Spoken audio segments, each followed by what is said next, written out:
युधिष्ठिर ने कहा, सर्प, तुम इच्छा अनुसार प्रश्न करो। यदि मुझसे हो सकेगा तो तुम्हारी प्रसन्नता के लिए अवश्य सब प्रश्नों का उत्तर दूंगा।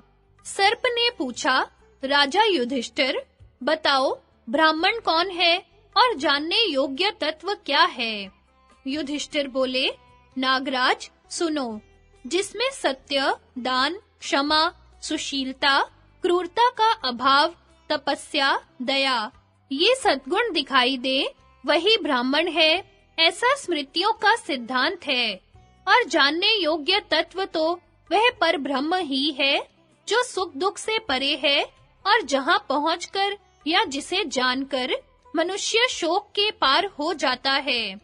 सर्प बोला, युधिष्ठिर, ब्रह्म और सत्य तो चारों वर्णों के लिए हितकर तथा प्रमाण भूत है, तथा वेद में बताए हुए सत्य, दान, क्रोध का अभाव, क्रूरता का न होना, अहिंसा और दया आदि सद्गुण तो शूद्रों में भी पाए जाते हैं। अतः तुम्हारी मान्यता के अनुसार तो वे भी ब्राह्मण कहे जा सकते हैं। इसके सिवा जो तुमने दुख और सुख से रहित वेद पद बतलाया है, उसमें भी मुझे आपत्ति है। मेरे विचार में तो यह आता है कि सुख और दुख दोनों से रहित कोई दूसरा पद है ही नहीं। युधिष्ठिर ने कहा, यदि शूद्र में सत्य आदि उपर्युक्त लक्षण है और ब्राह्मण में नहीं है, तो वह शूद्र नहीं है और वह ब्राह्मण नहीं है।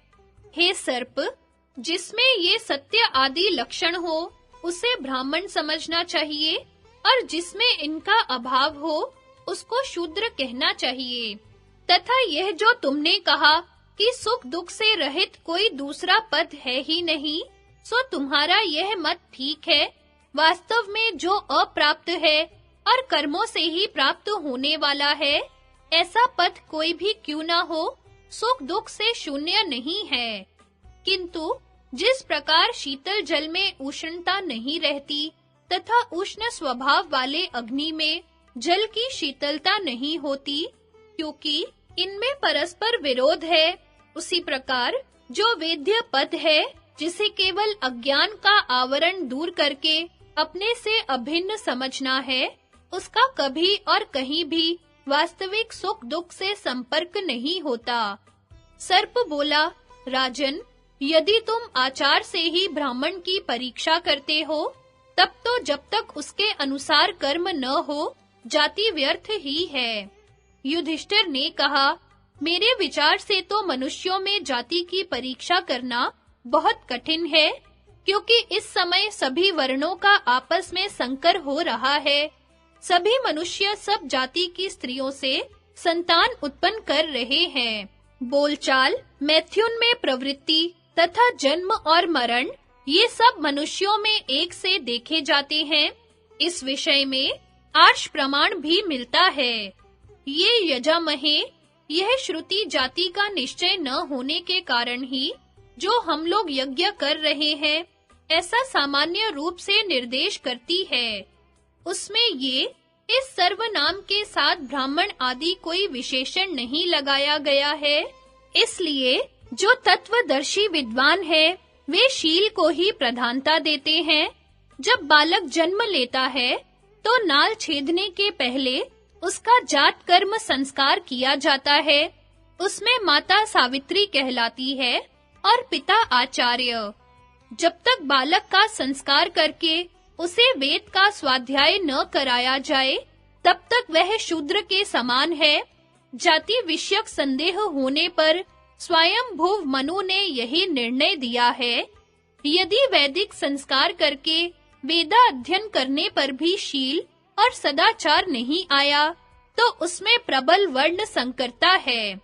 ऐसा विचार पूर्वक निश्चय किया गया है, जिसमें संस्कार के साथ शील और सदाचार का विकास हो, उसे तो मैंने पहले ही ब्राह्मण बता दिया है। सर्प बोला, युधिष्ठिर, तुम जानने योग्य सभी कुछ जानते हो। तुमने जो मेरे प्रश्नों का उत्तर दिया, उसे मैंने भली भांति सुन लिया। अब मैं तुम्हारे भाई भीमसेन को कैसे खा सकता हूँ? युधिष्ठिर और सर्प के प्रश्नोत्तर नहुष के सर्प योनि में आने का इतिहास, भीम की रक्षा और नहुष का स्वर्ग गमन।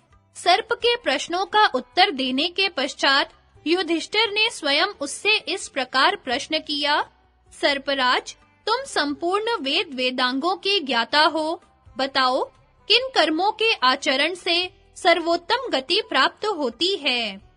सर्प ने कहा, भारत, इस विषय में मेरा विचार तो यह है कि सत्पात्र को दान देने से, सत्य और प्रिय वचन बोलने से तथा अहिंसा धर्म में तत्पर रहने से मनुष्य को उत्तम गति प्राप्त होती है।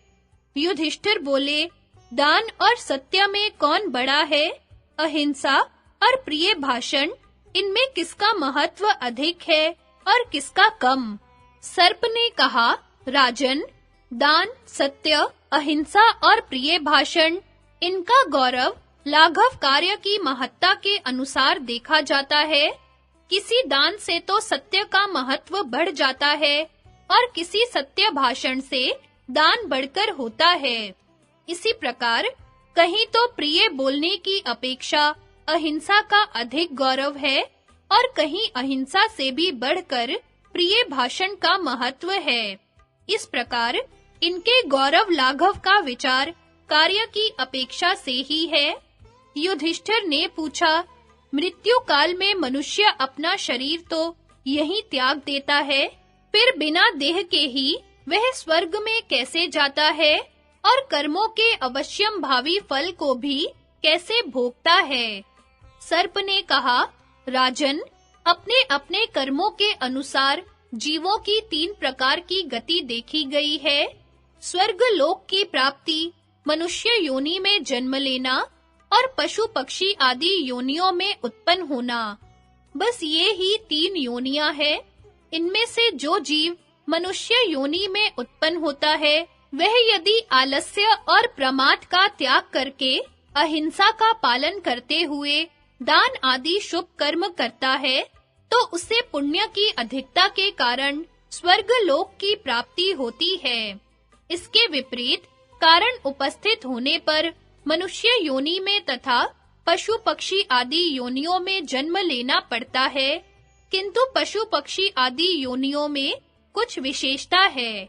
वह यह कि काम, क्रोध, लोभ और हिंसा में तत्पर होकर जो जीव मानवता से भ्रष्ट हो जाता है, अपनी मनुष्य होने की योग्यता को भी खो बैठता है। वही तिर्यक योनि में जन्म पाता है, फिर सत्कर्मों का आचरण करके निमित्त मनुष्य योनि में जन्म लेने के लिए उसका तिर्यक योनि से उद्धार होता है।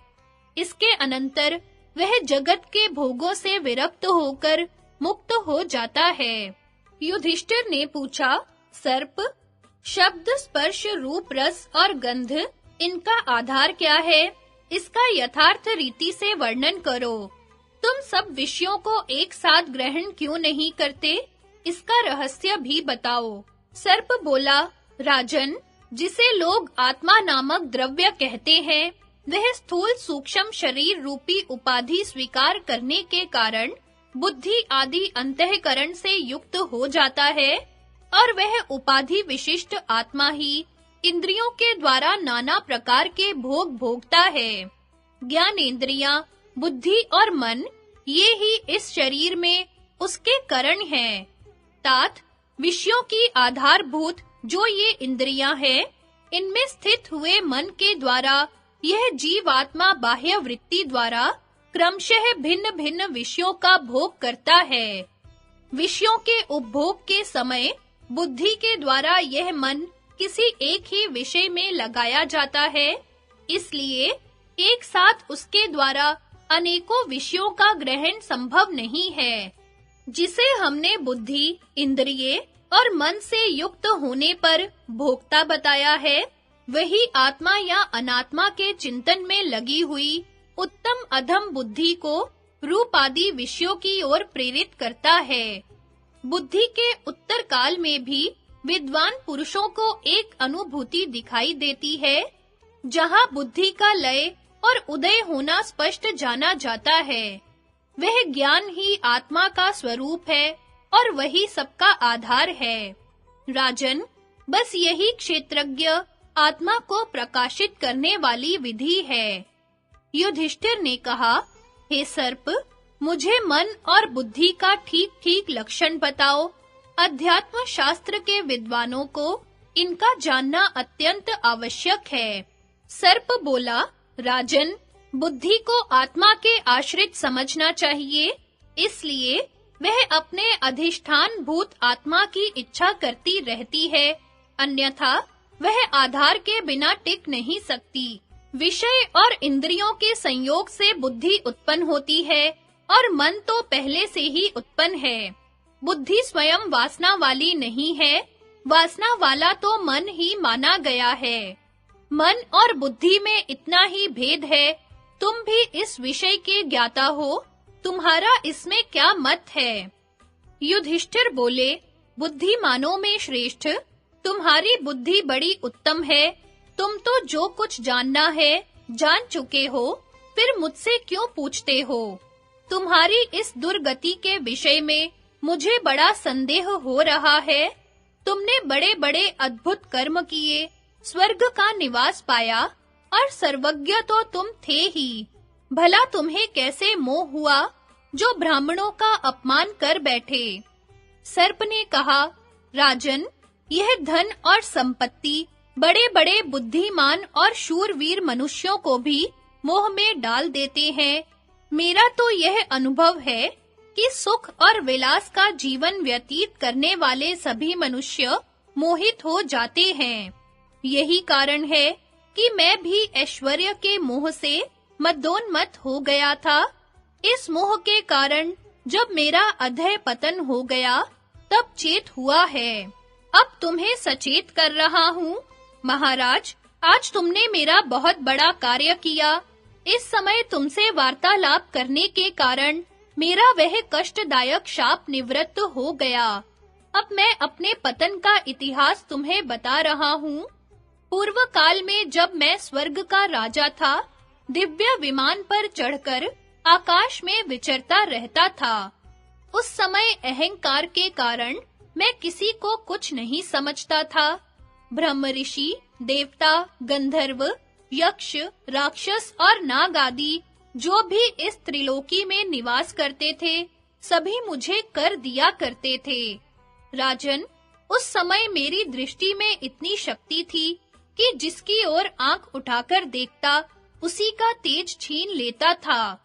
मेरा अन्याय यहाँ तक बढ़ गया कि 1000 ब्रह्म ऋषियों को मेरी पालकी ढोनी पड़ती थी। इसी अत्याचार ने मुझे राज्य लक्ष्मी से भ्रष्ट कर दिया। मुनिवर अगस्त्य जब पालकी ढो रहे थे, मैंने उन्हें लात लगाई। तब वे क्रोध में भरकर बोले, अरे ओ सर्प, तू नीचे गिर। उनके इतना कहते ही मेरे सभी राज चिन्ह लुप्त हो गए। मैं उस उत्तम विमान से नीचे गिरा। उस समय मुझे मालूम हुआ कि मैं सर्प होकर नीचे मुंह किए गिर रहा हूँ। तब मैंने अगस्त मुनि से यह याचना की, भगवन, मैं प्रमादवश विवेक शून्य हो गया था, इसलिए यह घोर अपराध हुआ है। आप क्षमा करके ऐसी कृपा करें जिससे इस शाप का अंत हो जाए। मुझे नीचे गिरते देखकर उनका हृदय दयार्द्र हो उठा और वे बोले, राजन, धर्मराज युधिष्ठिर तुम्हें इस शाप से मुक्त करेंगे। जब तुम्हारे इस अहंकार और घोर पाप का फल क्षीण हो जाएगा, उस समय तुम्हें फिर तुम्हारे पुण्यों का फल प्राप्त होगा। तब मुझे उनकी तपस्या का महान बल देखकर बड़ा आश्चर्य हुआ। महाराज, लो, यह है तुम्हारा भाई महाबली भीमसेन। मैंने इसकी हिंसा नहीं की। तुम्हारा कल्याण हो। अब मुझे विदा दो। मैं पुनः स्वर्ग लोक को जाऊंगा। यह सुनकर राजा नहुष ने अजगर का शरीर त्याग दिया और दिव्य देह धारण कर पुनः स्वर्ग में चले गए। धर्मात्मा युधिष्ठिर भी अपने भाई और धौम्य मुनि को साथ लेकर आश्रम पर लौट आए। वहां एकत्रित हुए ब्राह्मणों से युधिष्ठिर ने यह सारी कथा कह सुनाई।